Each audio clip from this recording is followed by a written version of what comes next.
No, we have the class now. Thank you. Good morning, everyone. So there are more of you here this Sunday than there were last Sunday. That's wonderful. I guess as we progress, more snowbirds come, right? They leave the cold. So this morning, we'll continue on Matthew chapter 13, verses 33 to 46. So if you want, pull out the Bibles. In the pews, I think it's page 40. That's Matthew 13, 33 to 46. And I'm going to focus on three parables that we find within this long, let's say, snippet. So let's begin, 33. Another parable he spoke to them. The kingdom of heaven is like leaven, which a woman took and hid in 3 measures of meal till it was all leavened. All these things Jesus spoke to the multitude in parables, and without a parable he did not speak to them, that it might be fulfilled which was spoken by the prophet, saying, I will open my mouth in parables, I will utter things kept secret from the foundation of the world. Then Jesus sent the multitude away and went into the house, and his disciples came to him, saying, Explain to us the parable of the tares of the field. He answered and said to them, He who sows the good seed is the Son of Man. The field is the world. The good seeds are for the Son of the kingdom, but the tares are the sons of the wicked one. The enemy who sowed them is the devil. The harvest is the end of the age, and the reapers are the angels. Therefore, as the tares are gathered and burned in the fire, so it will be at the end of this age. The Son of Man will send out his angels, and they will gather out of his kingdom in all things that offend, and those who practice lawlessness, and will cast them into the furnace of fire. There will be wailing and gnashing of teeth. Then the righteous will shine forth as the sun in the kingdom of their Father. He who has ears to hear, let him hear. Again, the kingdom of heaven is like treasure hidden in a field, which a man found and hid. And for joy over it, he goes and sells all that he has and buys that field. Again, the kingdom of heaven is like a merchant seeking beautiful pearls, who, when he had found one pearl of great price, went and sold all that he had and bought it. So there's a lot here, and the three things that I want to concentrate on are, first, the parable of the leaven, secondly, and thirdly, both the parable of the hidden treasure and of the pearl. There's something that we can see in this chapter that is the most significant, and that is the source from which Christ drew these parables from. In every case, he drew from the scenes of everyday activity, everyday life. He took the parable of the leaven from the kitchen of an ordinary house. Where do you use leaven? To bake bread, in the kitchen. He took the parable of the hidden treasure from the everyday task of digging in the field, cultivating the field, and the parable of the great pearl of price from the world of commerce and trade. So let's begin with the parable of the leaven. The point and whole purpose of this parable is not that the whole world would be converted, let's say, but that the whole world may be reached and transformed through the power of that leaven. So what's leaven? I had to look it up. I've heard it. I didn't know what it was. It's like yeast. That's what makes the dough rise and bubble and all that.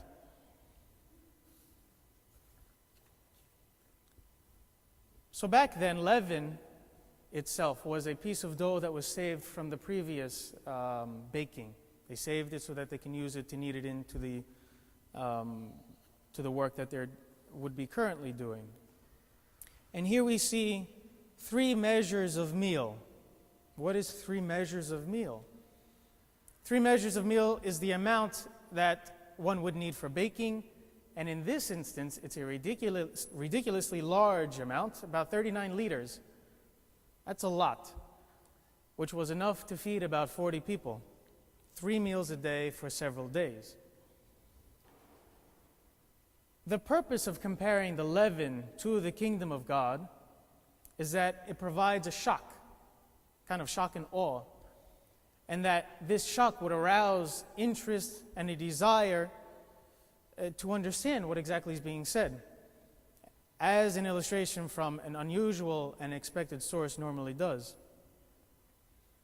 As I said, the point and purpose of this parable is not that the world becomes converted. So you have a loaf, you put the yeast or the leaven into the loaf, the entire loaf rises. That's not the purpose of the parable. Not to completely change the entire world, but that the world, the entire world, would be reached at the very least through the transforming power of that leaven.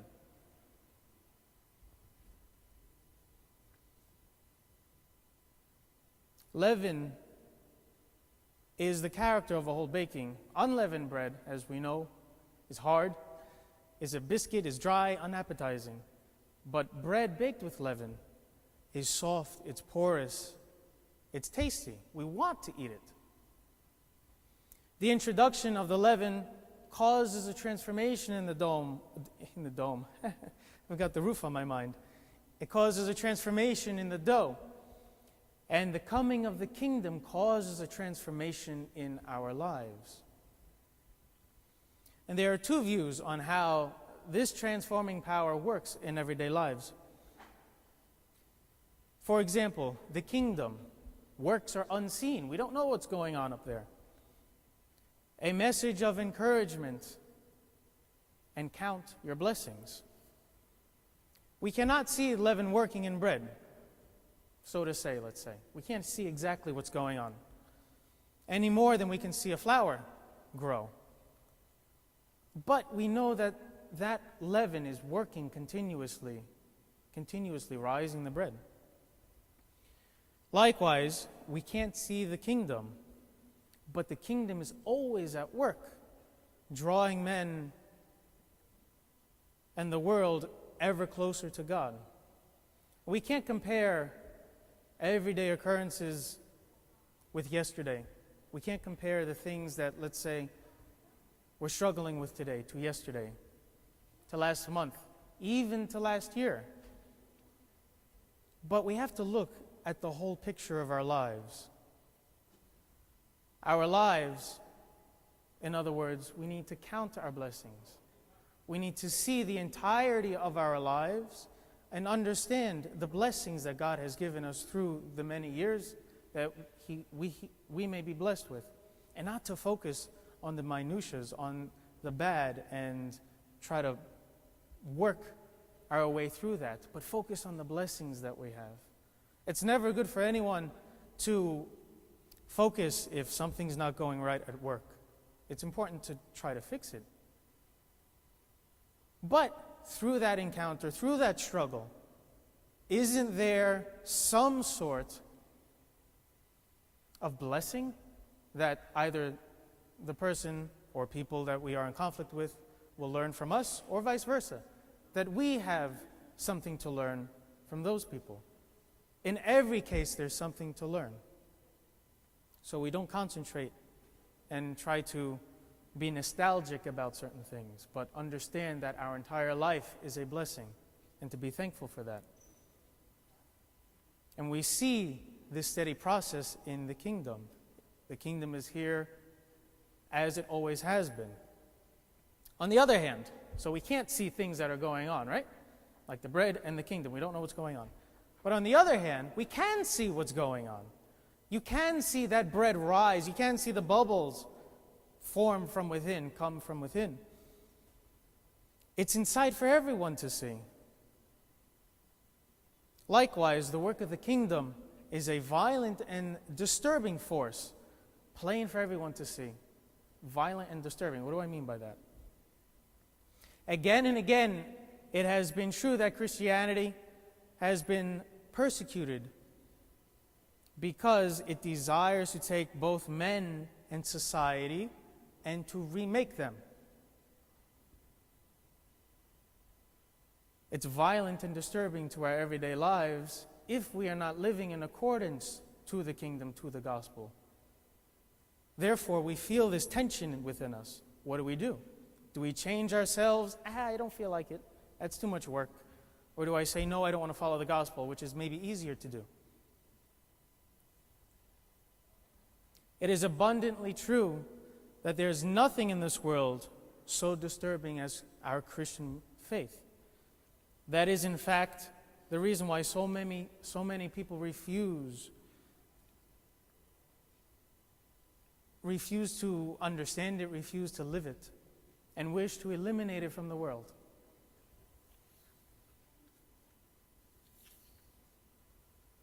We don't need to choose one of these two views, to see everything and to understand everything, and then to not see everything. But they're both right in their own respect. So this parable of the leaven teaches both that the kingdom is forever working unseen, and that there are times in everyday lives and in history when the work of the kingdom is incredibly obvious, and so manifests its power so that everyone can see it. So let's move on to, as I said, the next parable, which would be the hidden treasure, and then the third one, the pearl of great price. So that parable is, again, the kingdom of heaven is like treasure hidden in a field, which a man found and hid. And for joy over it, he goes and sells all that he has and buys that field. Again, the kingdom of heaven is like a merchant seeking beautiful pearls, who, when he had found one pearl of great price, went and sold all that he had and bought it. We see something common here. We see the joy in discovering something beautiful in both of these instances, and we also see that these two people gave up everything to make that joy and that treasure come true. Joy is the engine of change. It is in this instance that it is not the joy of sacrifice, or the joy as the engine of sacrifice. For neither the farmer nor this businessman thinks for a moment that he is making a sacrifice by selling all that he has, because of that surpassing value of the treasure that they wish to get, to obtain. In other words, it's smart business. You spend a little to get a lot. Sometimes. You spend, if you believe in something, you see that it'll give you joy, you'll spend whatever it needs to be, in any shape or form, to obtain whatever it is that you want, that will provide joy. Neither the farmer nor the businessman lost anything, but they both made huge gains. In the parable, he, that's Matthew, represents the kingdom as of great value in and of itself, and of great advantage to those who embrace it. So again, to obtain the kingdom of heaven in this context, in this understanding, is to sell, as Christ says, sell what you have and follow me, right? Give up your worldly possessions and follow me.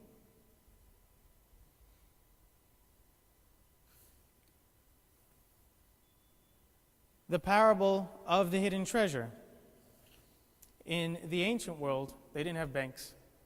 They went and buried their treasure in the ground. And the lesson of this is first that the man found the precious thing by stumbling upon it unexpectedly. He was digging, and all of a sudden he found this great treasure.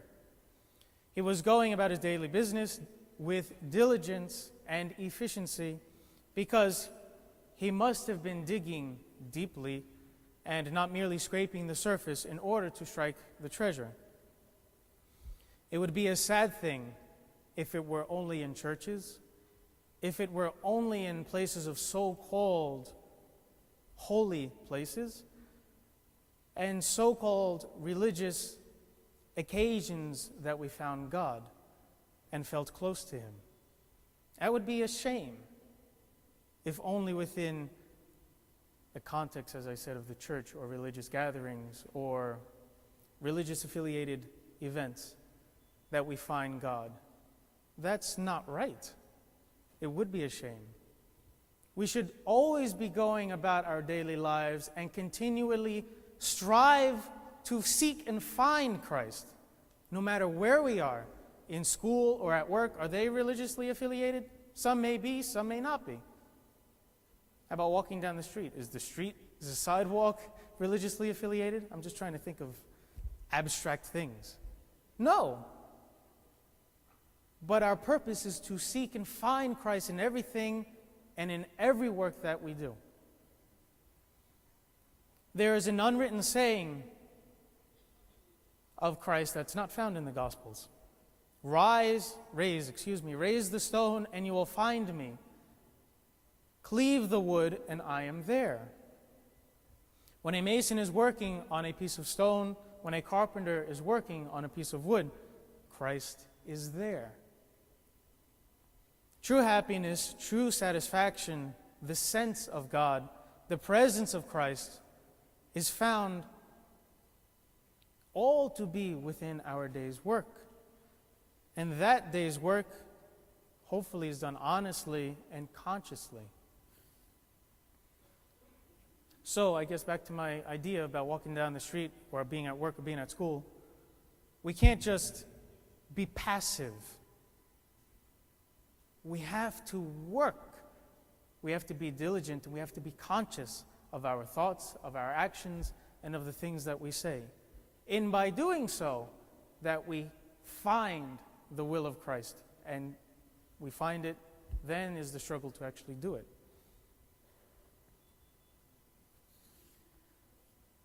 And secondly, another lesson of this parable, that it is worth any sacrifice to enter the kingdom of God. I'm talking again, both the treasure and the pearl. As I said, as we seek consciously to find the will of God, that is our door, that's our gateway to enter into the kingdom of heaven, is to find and to do the will of God, and thereby enter into the kingdom. So then, is it not worth everything that we have to seek and to do Christ's will? Suddenly, as the man discovered the treasure, he came upon it, there may flash upon us in some moment of illumination the conviction of what God's will is for us. To accept it may be to give up certain aims, certain goals that we have, certain ambitions that we hold dear to our hearts, to abandon certain habits, good or bad, that we have in our lives, which are difficult to lay down and put aside, to take on a discipline and self-denial, which are by no means easy, and in the Word, to take up our cross and follow Him. So no matter what we are doing in our everyday lives, going about our business as these men were, they stumbled upon a great joy, something that would give them happiness. One stumbled upon it. I'm correcting myself. One stumbled upon it. That was the treasure. The other one was seeking to find the pearl. Christ can manifest Himself in different ways.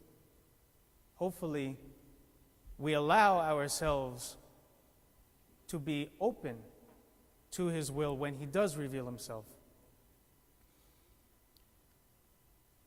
There's no other way to have peace of mind and heart in this life and to glory in the life to come. It is indeed worthy, or it's worth giving up everything that we have to accept and to do Christ's will. So now to talk a little bit about the precious pearl, although there's not much different. And I just made that difference when I corrected myself. There's the same point in both of these parables, to give up something to gain something, to gain joy.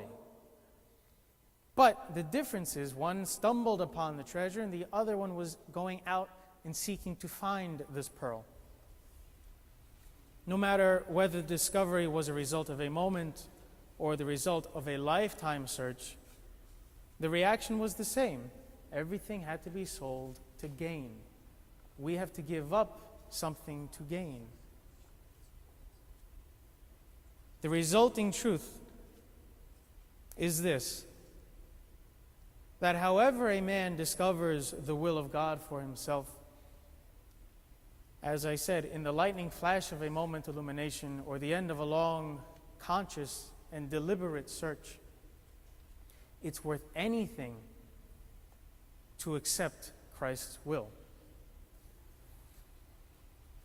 So we see through these three parables, the leaven, that Christ's transforming power is always seen and sometimes unseen, but is constantly working. And in order to gain and to experience His transforming power, we have to be willing to give up something to obtain the joy of His everlasting kingdom. So I leave you with those thoughts. Thank you.